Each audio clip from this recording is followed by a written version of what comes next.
Hi there. So, do you work a lot with cryptocurrency trading data and Pandas data frames? Well, at Sigma Quantify, we do too. And we have often been annoyed by the fact that it is so difficult to get your data into a Pandas data frame. So that's why we created Crypto Pandas. Now, Crypto Pandas has the goal of making your life as easy as possible. We want to make it possible to get any data from CCXT into a Pandas data frame with as little effort as possible. So without further ado, let's dive into what is Crypto Pandas, how you can install it, and how you can start using it for your trading purposes today.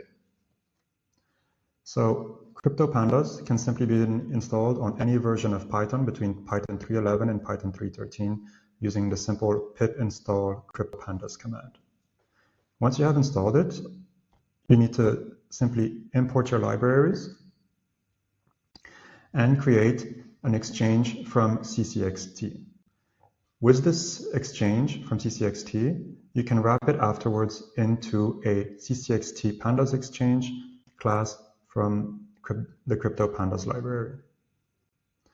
Now, this Pandas exchange library, this Pandas exchange object will now allow you to query any data from CCXT in the exact same way as you would with CCXT, but your output will be returned to you as a Pandas data frame. So let's have a look at how this works.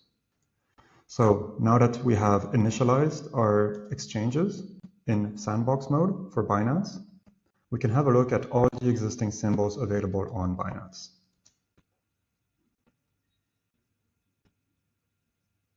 All right, and as we can see, we have 2016 symbols.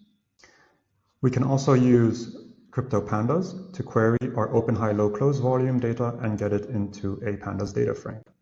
Here we are querying the BNB perpetual contract.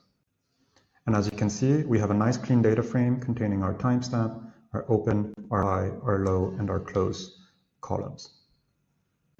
We can also query order book data, and we contain a nice data frame containing our price, our quantity, and an indicator whether our data is a bid or an ask. We can query the bids and asks for a whole series of symbols as such.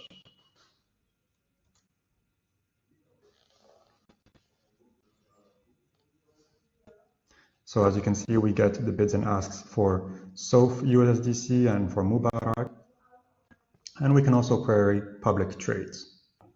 As you can see, there are many ways in which you can use Crypto Pandas to get the data that you need from CCXT into a Pandas data frame using just one line of code. And that's what's really powerful with Crypto Pandas. We hope that the community will find this a useful tool. And if you're interested in working with Crypto Pandas, or if you would like to learn more about our library, just head to the GitHub of Sigma Quantify Crypto Pandas, where you will learn more about how you can use it.